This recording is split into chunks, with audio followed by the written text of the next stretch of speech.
Pak Sis, sebenarnya kan perbankan ini juga terutama BNI dilibatkan sebenarnya oleh pemerintah dalam pemulihan ekonomi nasional. Saya mau tanya dulu, kan sebenarnya BNI kan juga ikut menyalurkan bansos kan sebelumnya. Tadi Pak Menteri juga udah bilang. Sudah bermitra, apa yang membedakan penyaluran buat BNI, penyaluran bansos sebelumnya dengan di masa pandemi ini? Ya, terima kasih Mbak Rosi. Jadi tadi sudah dijelaskan Pak Menteri tentang tepat sasaran ya. Nah, inilah salah satu juga yang menjadi topik kita malam hari ini dan juga akan kita bahas ya. Tepat sasaran yang bagaimana sih sebetulnya? Jadi melalui digitalisasi, salah satunya itu. Jadi bansos sekarang ini sudah melalui digitalisasi. Ya, karena orang bilang digital itu paling tidak menghindari perpunglian. Ya. Dan kerumunan sekarang. Ya, dan kerumunan. Ya, jadi kalau tadi apa bedanya sebelum pandemi dan setelah pandemi? Kalau dulu ya kita sudah menggunakan digitalisasi juga. Kalau dulu secara masif orang datang mengambil bansos ya, mungkin berkerumun juga. Nah kalau sekarang itu kita sudah mulai menerapkan protokol kesehatan. Salah satunya adalah para penerima bansos itu harus menggunakan masker. Kemudian begitu masuk di ruangan atau memasuki area itu harus cuci tangan juga. Di situ kita sediakan cuci tangan. Kemudian ada ukur suhu. Dan kemudian juga untuk anggota tim kita yang menyalurkan itu adalah harus memakai masker dan sarung tangan. Selain itu kita juga atur shift-nya. Jadi jaga jarak pada saat antrian, kemudian duduknya juga. Karena itu bantuan sosial yang tidak terhindarkan untuk tatap muka ya, pemberian bantuan ya. Ini kan yang Bapak bicarakan itu kan, bukan seperti kartu yang dibawa Pak Jokowi itu yang bisa langsung di top up itu kan, kalau itu kan tinggal ditransfer aja. Tapi yang Bapak ceritakan ini kan yang tidak yang harus tatap muka ya, pemberian bantuan tatap muka. Gini, kita juga yang bansos yang biasanya tatap muka sekarang udah mulai kantor pos ya. Kalau yang kita biasanya yang seperti ini kartunya seperti ini kartu KKS ya. Ini untuk apa tuh kartu KKS? Kartu keluarga sejahtera. Ya. Jadi ada dua di sini, ada kartu sembako ya.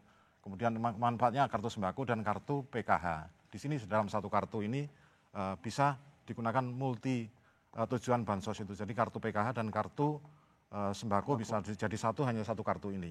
Gitu.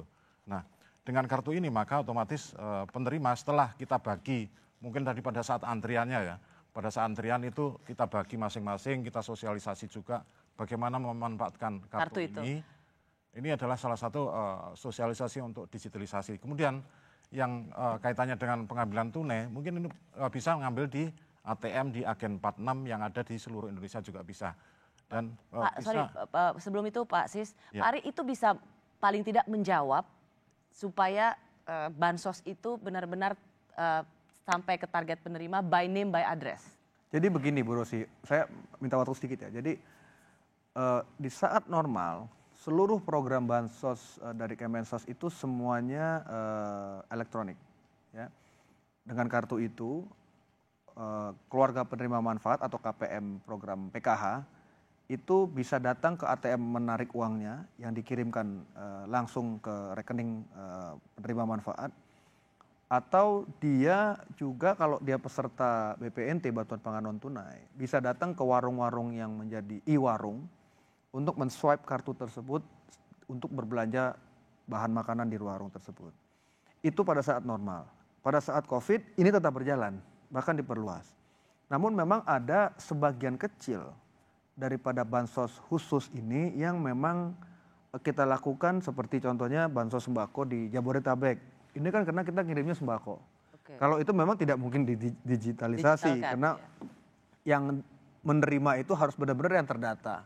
Nah itu tapi kan jumlahnya tidak terlalu besar kalau dibanding yang menggunakan kartu ini 20 juta, hampir 20 juta keluarga. Kalau yang bansos sembako ini kan cuma 1,9 juta.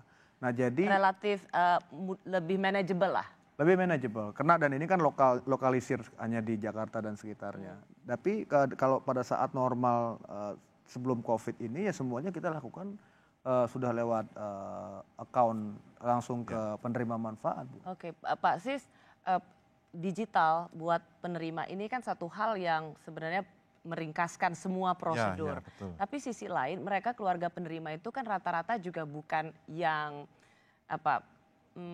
teknologi, melek teknologi. Melek teknologi, karena bagaimanapun mereka yang paling perlu dibantu, tapi mereka juga yang paling jauh dari akses teknologi. Iya. Oke. Apa pendampingan kah atau apa? Karena sama kalau mereka punya kartunya tapi nggak bisa dipakai kan sebenarnya sama aja bohong. Iya.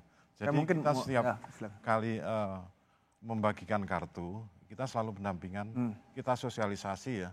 Ada yang ke pendamping langsung, kemudian ada yang ke penerima yang KPM-nya ya. KPM itu apa? Keluarga penerima manfaat. Oh, keluarga penerima manfaat. Itu yang bisa langsung kita sosialisasikan. Jadi kita kalau kadang-kadang melalui pendamping itu melalui Zoom, tetapi kalau melalui KPM kita datang sendiri. Jadi kita sosialisasikan bagaimana memanfaatkan kartu ini secara digital ini sehingga mereka paham. Berapa total Pak yang ada di BNI? Yang ada di BNI untuk kartu KPM-nya. Kartu untuk PKH-nya itu 4,2 juta, kemudian untuk kartu sembako ada 8 juta.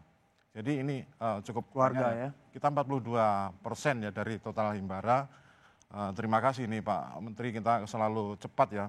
Ya kan udah dikasih soalnya kan oleh Menteri Keuangan kan tambahan. Iya. Harus itu Pak. Jadi Bu Rosi tambah sedikit penjelasannya Pak Sis. Jadi KPM ini didampingi oleh pendamping, di mana pendamping ini adalah petugas dari Kementerian Sosial.